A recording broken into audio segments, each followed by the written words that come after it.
You keep losing the same game, and part of you keeps dealing the cards. You want to see through the game of reality, to lift the hood off the opponent and see whose face is under there. Carl Jung shows you. He calls it projection. The same year keeps arriving in a new face, the same loss, until something in your chest buries the hope of change. By the end, you will know what has been playing you. You will see why the world you meet as fate is partly your own unlooked-at material, staged outside yourself. You will see why the part of you that feels like it chooses is moved by hands you were never taught to name. You will see why forcing control breeds its own reversal, so the harder you play to take the whole board, the more the board plays you. And you will see it turn to ash the moment you try to grab all this and use it. Because the thing across the table has been wearing your own face the whole time, and the only question left is what comes back the day you take the mask off it. Start with a man who spent his whole working life reading other people. Call him 58, a closer of deals, the one they sent into the room when the room had gone hard. He carried a small black notebook, and in it he wrote down tells. The tightness at the corner of a mouth that meant a bluff. The over-explaining that meant fear. The generosity that always arrived with a hook set inside it. Page after page, decade after decade, other people's weaknesses cataloged in his small, precise hand, so that he would never again be the one caught unarmed. He was good at it, and he won far more than he lost. And still somehow, the same kind of adversary kept sitting down across the table from him, year after year, in a different suit and the same face underneath. He decided the problem was the world, bad partners, a market that cheated, people who could not be trusted with anything soft. This is where almost all of us begin, certain the board is stacked by forces out there, asking only how to play a losing hand a little better. And you know this loop from the inside, even without a name for it. The relationship that ends the way the last one ended. The year that closes on the exact spot where it opened. It carries a weight in the chest and the jaw you half stop noticing, because it never fully lifts. That weight is the first clue that the game is not being played where you keep looking. But Jung describes a stranger board than that. He says that when an inner situation is not made conscious, it happens outside and arrives to you wearing the exact face of fate. Read that slowly. The betrayer who keeps reappearing, the ceiling you keep striking at the same height, the scarcity that trails you like a debt, the same relationship rebuilt under a new name. Some meaningful portion of that is your own unlooked-at material, thrown outward onto the surface of things, then met as though it came at you from somewhere else. That is the game, not a physics you can hack with enough attention. A projection you cannot see because you are standing inside the very thing that does the projecting. The man's notebook was the perfect record of this, and he never once read it that way. Every tell he cataloged in other people, the hidden greed, the buried cowardice, the neediness dressed up as charm, was a thing he could not stand. And a thing you cannot stand in another person is very often a thing you have exiled in yourself and can no longer feel directly. So he did not build a book of other people at all. He built, without knowing it, a book of everything in himself he had refused to carry, cast outward one entry at a time and mistaken for the flaws of the men across the table. Therefore the board was rigged from the inside by the part of him that chose, every single time, the exact opponent who could carry what he would not. This is what that does to a body. It settles as a low claustrophobia, the walls of the room easing a little closer while you study a face you can never quite bring into focus. And that face, the one across the table you keep studying, was assembled piece by piece out of everything you exiled from yourself and could no longer bear to feel. So a question arrives before all the others, and it is not a comfortable one. If you are the one staging the board, then who exactly is doing the staging? Because it is not the self you think you are. The promise the world keeps selling you is that you are the one in charge of the game. You are the observer, the creator, the mind the whole board waits on, and freedom is only a matter of choosing harder. But it is exactly here that the descent has to turn, Because before you can move a single piece with any real freedom, you have to survive a colder recognition. You are being moved. The part of you that feels like the chooser, the confident eye that prides itself on strategy and clear sight, is only a fraction of the whole, and it behaves like a mask that has worn your face so long it forgot it was ever put on. Jung calls it the persona, the self we assemble to meet the world, useful as a good coat and dangerous the moment we mistake it for the body underneath. The man with the notebook had built a magnificent one, sharp and unsurprised, and always a half step ahead of the room. He was so completely fused with it that he could not have told you where the mask ended and he began. But the mask was not the deepest problem. The deeper trouble sat underneath it, in the place his strategies actually came from. He believed he chose his opponents by cold assessment. He did not.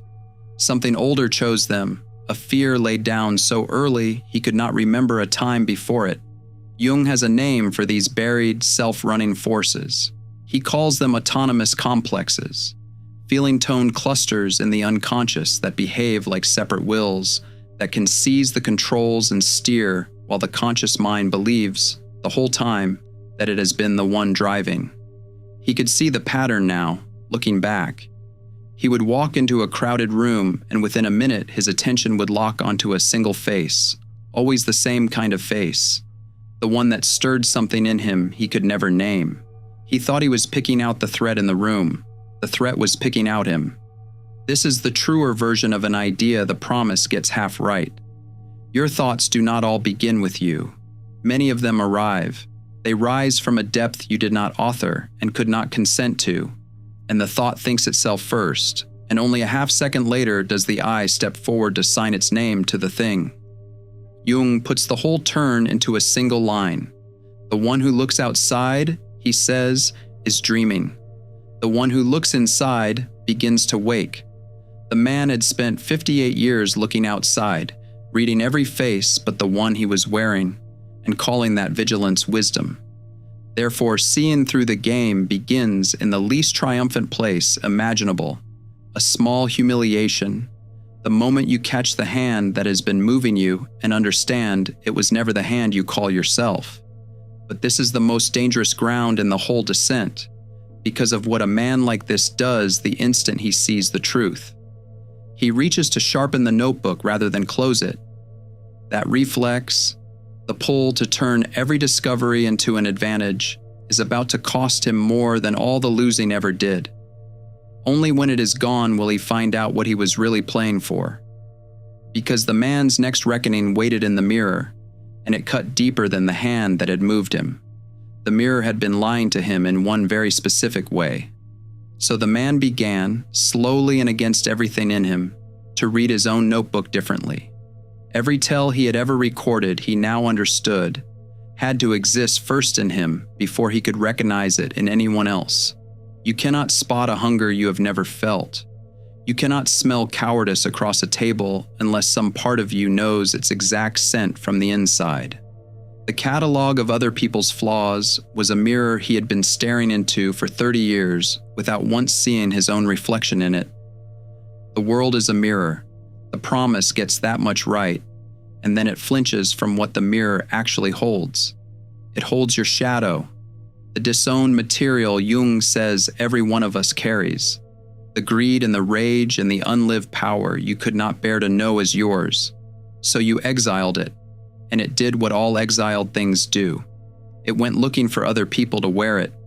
The dominance you resent in stronger people is frequently your own strength, cast out and worn by someone else. The cruelty you keep meeting can be your own buried anger, arriving in a face you are finally allowed to hate. The mirror keeps its own accounting, and it bills you for everything you swore you never owned.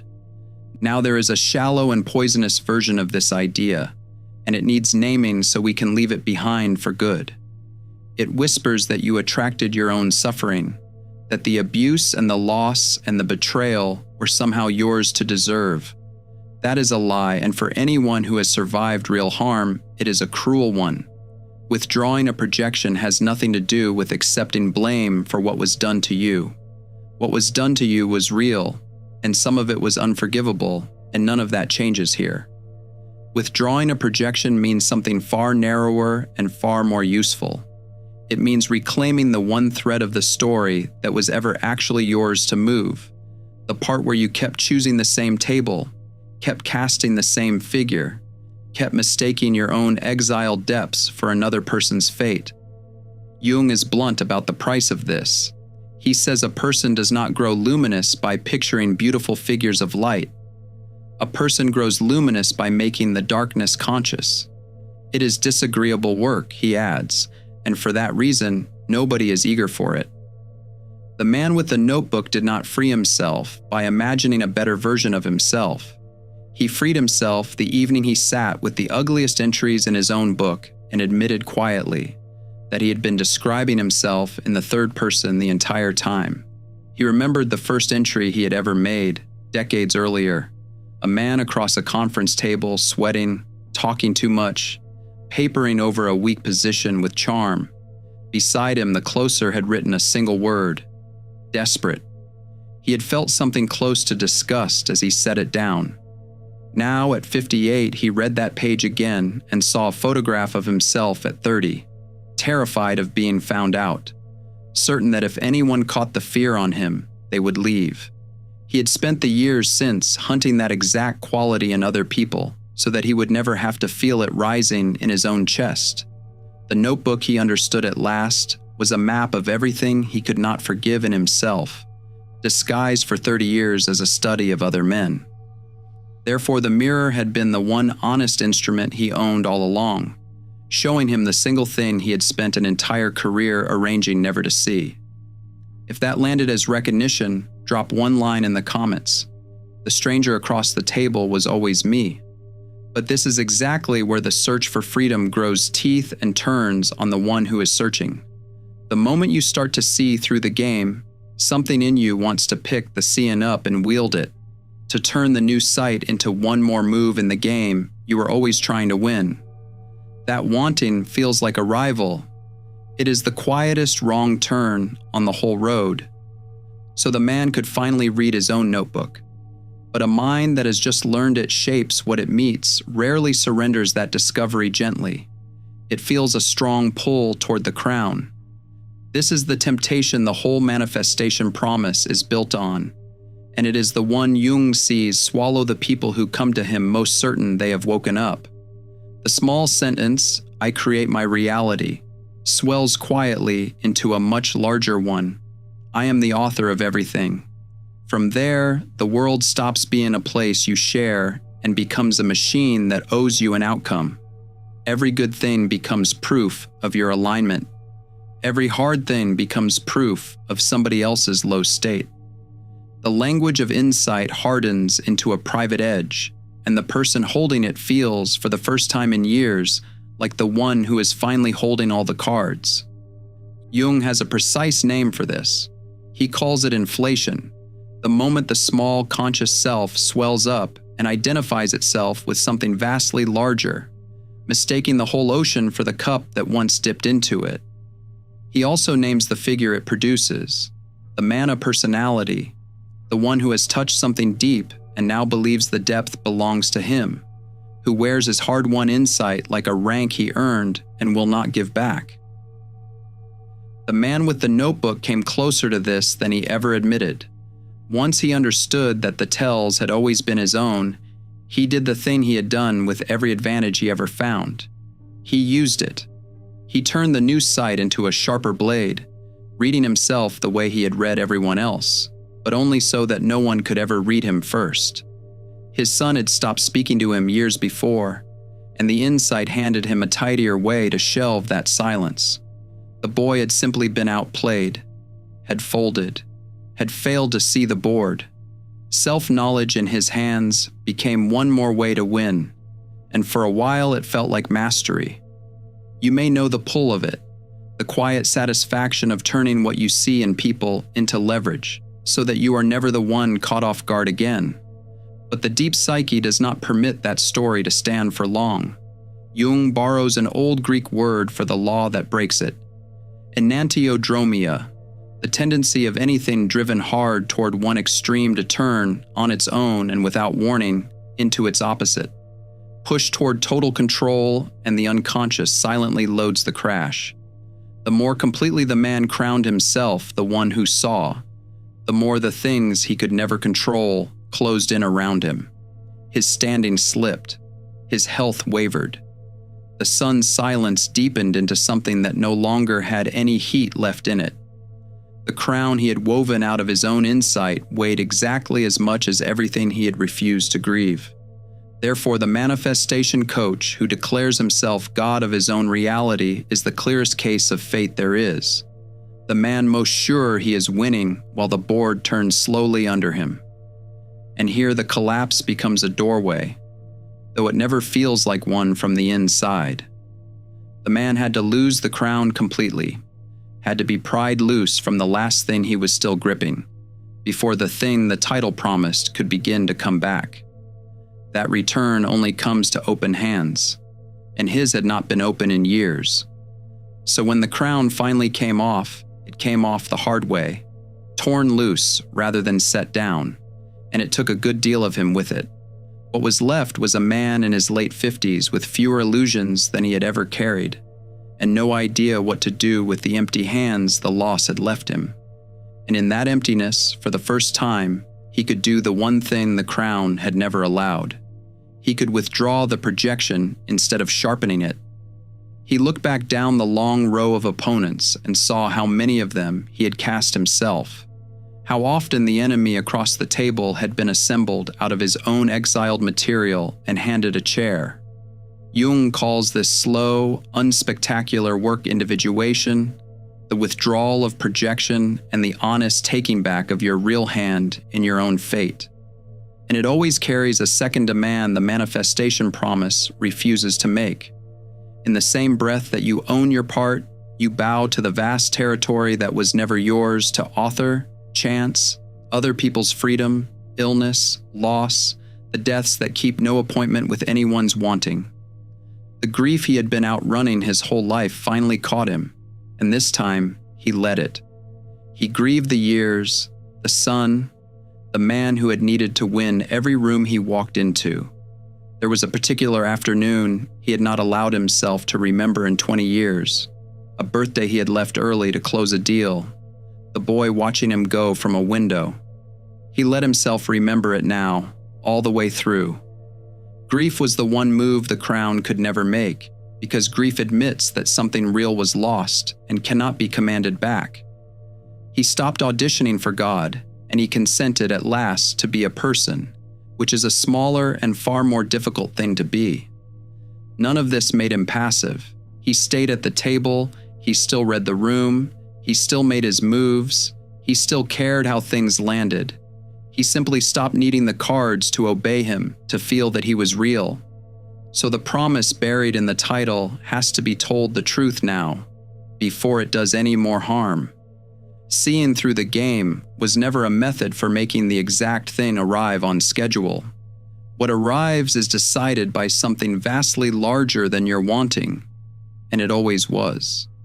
The hardest page was his son. He had wanted the reunion, and he had rehearsed it 100 ways, and every rehearsal had been a small demand dressed up as a hope. What was left to him now was to reach without deciding what the reaching would earn. He could reach across the table. He could not decide what the other hand would do. So the title stopped being a promise to him and became a question he could finally hear. With the crown gone and the old wanting gone quiet, he waited to see what was still standing in the space it had filled for so long. So the first thing he got back was the enormous amount of himself he had been spending on the game. For decades, that force had gone outward, into reading every face, into staying a move ahead, into building a self so well armored that no one could reach the man inside it. It had all been coming from one place, and the place was him.